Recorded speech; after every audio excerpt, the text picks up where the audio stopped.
Screen पे एक tweet देखिए। ये ट्वीट बांग्लादेश की आवामी लीग के द्वारा किया गया है, जिसमें शेख हसीना ने Roman Catholic leader pope Francis को संवेदना व्यक्त की है। और यहाँ पर क्या लिखा गया है, आवामी लीग की प्रेसिडेंट और माननीय प्राइम मिनिस्टर शेख हसीना।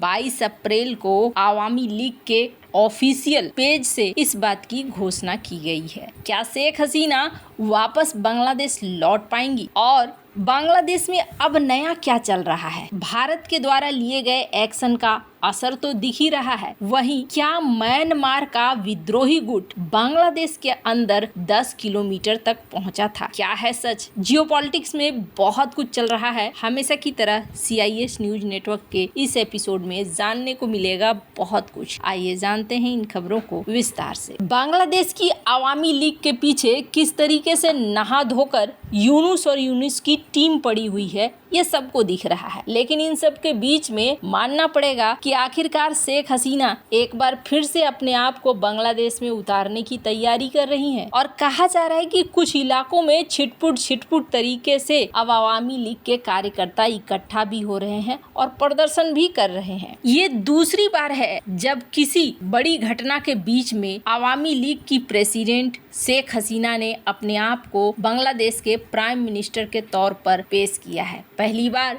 जब डोनाल्ड ट्रंप को वो बधाइयां दे रही थी, तब भी उन्होंने अपने आप को बांग्लादेश का प्राइम मिनिस्टर ही कहा। और दूसरी बार ये देखने को मिल रहा है जब पोप की मृत्यु पर संवेदना व्यक्त करते समय इन्होंने इन्हीं शब्दों का इस्तेमाल किया और खुद आवामी लीग के वेबसाइट में ये चीजें छपी। इसका एक सीधा और साधारण मतलब ये भी है कि आवामी लीग ने अभी तक हार नहीं मानी है। अब शेख हसीना को हर हाल में वापस लाने के लिए यूनुस इंटरपोल की मदद लेने को तैयार हैं। बांग्लादेश पुलिस ने इंटरपोल से रेड कॉर्नर नोटिस जारी करने का अनुरोध किया है और ये कदम न सिर्फ शेख हसीना बल्कि 11 अन्य लोगों के खिलाफ भी इसी तरीके का रेड कॉर्नर नोटिस जारी करने का अनुरोध किया गया है, जिसमें आवामी लीग के कई बड़े नेता भी हैं। और ये अनुरोध बांग्लादेश के अंतर्राष्ट्रीय अपराध ट्रिब्यूनल के द्वारा किया गया है। रेड कॉर्नर नोटिस क्या है? तो ये एक अंतर्राष्ट्रीय अलर्ट है जो 196 सदस्य देशों में कानून प्रवर्तन एजेंसियों को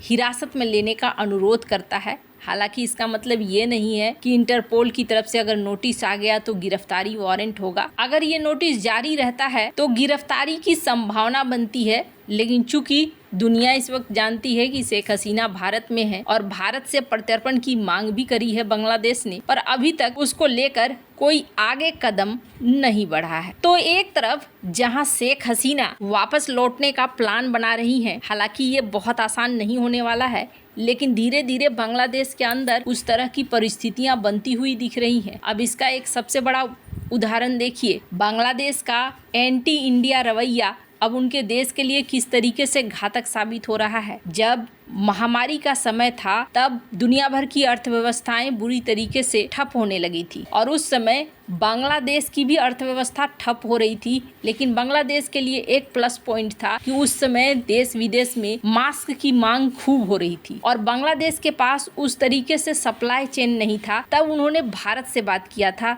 उस समय शेख हसीना कार्यकाल में थी और शेख हसीना के बातचीत करने के बाद भारत ने अपने पोर्ट और एयरपोर्ट ट्रांसशिपमेंट एग्रीमेंट के तहत शेख हसीना को इस्तेमाल करने दिया और इसकी वजह से महामारी के समय में भी मास्क, मेडिकल टेक्सटाइल, दास्ताने, अस्पताल में इस्तेमाल होने वाले कपड़ों को बेचकर बांग्लादेश ने बहुत बढ़िया पैसा कमाया। इससे बांग्लादेश को जबरदस्त फायदा हुआ था। लेकिन यूनुस ने ये पूरा सिस्टम ही बिगाड़ दिया। यूनुस ने चाइना में जाकर खुद को समंदर का गार्जियन बता दिया और उसकी वजह से देखने को मिला कि बहुत सारे एक के बाद एक घटनाक्रम होने शुरू हो गए। अभी बांग्लादेश को कितना नुकसान हुआ है अगर इसका अंदाजा आप लगाएंगे तो कहा जा रहा है कि शेख हसीना के जाने के बाद बांग्लादेश के बेक्सिमको औद्योगिक पार्क, जो कि सबसे बड़ा पार्क है, यहाँ पर खास तौर पर टेक्सटाइल इंडस्ट्री के कारखाने हैं। 170 कारखाने पहले ही बंद हो चुके हैं और एक क्लस्टर में 40,000 नौकरियां चली गई हैं। अब बांग्लादेश को अपने सामानों को बेचने के लिए पहले श्रीलंका, मालदीव या पाकिस्तान भेजना होगा और फिर निर्यात करना होगा।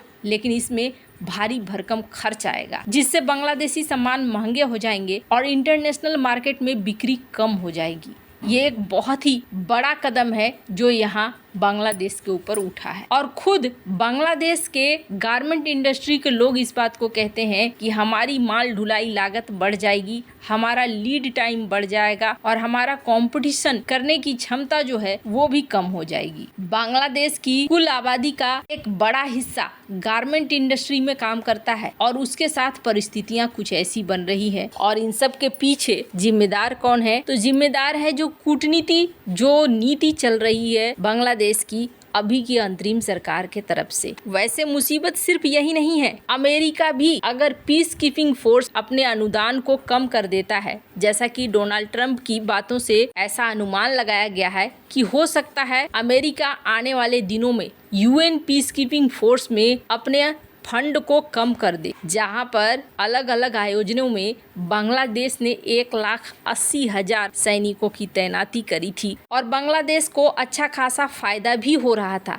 ये भी एक बड़ा झटका बांग्लादेश को मिल सकता है। अब तो ये तो रही बात इकोनॉमिक तौर पर, अगर जियोपॉलिटिकल तौर पर बोलें तो अभी क्या स्थिति है, स्क्रीन पर एक आर्टिकल देख सकते हैं आप। म्यांमार का एक ग्रुप है अराकान आर्मी, जिसने रखाइन पर कब्जा कर रखा है और दावा अब ये किया जा रहा है कि म्यांमार के इस रखाइन इलाके पर कब्जा करने वाली अराकान आर्मी बांग्लादेश के 10 किलोमीटर अंदर आई थी और अंदर आकर इसने एक समारोह में भाग लिया और इस दौरान बांग्लादेशी सेना या किसी ने भी उन्हें रोका नहीं। अराकान आर्मी इस तरीके से घुसी, इसे लेकर खुद बांग्लादेश के जमाते इस्लामी के महासचिव और पूर्व सांसद मियां गुलाम परवर ने निंदा की। अराकान आर्मी की बांग्लादेश के अंदर घुसने की खबर ऐसे समय में आई है जब म्यांमार में बड़े एक्शन की बात हो रही है। अराकान आर्मी के जो लोग 16-17 अप्रैल को कथित तौर पर बंदरबन जिले के उप जिले में पहुंचे थे और कहा जाता है कि अराकान आर्मी के सदस्य अपनी सैन्य वर्दी और हथियारों के साथ अंदर आए थे। उन्होंने स्थानीय स्वदेशी समुदायों के साथ मिलकर जल महोत्सव का आयोजन भी किया और कहा जा रहा है कि अराकान आर्मी ने सोशल मीडिया पर वीडियो शेयर करके इसका प्रचार भी किया, जिसके बाद ये सवाल उठ रहे हैं कि क्या बांग्लादेश की सीमाएं भी अब सुरक्षित है या नहीं है। वैसे आपको क्या लगता है, इन सब मामले में आपकी क्या राय है, कमेंट कर जरूर बताएं। जल्द मिलते हैं अगले वीडियो में नई खबर के साथ।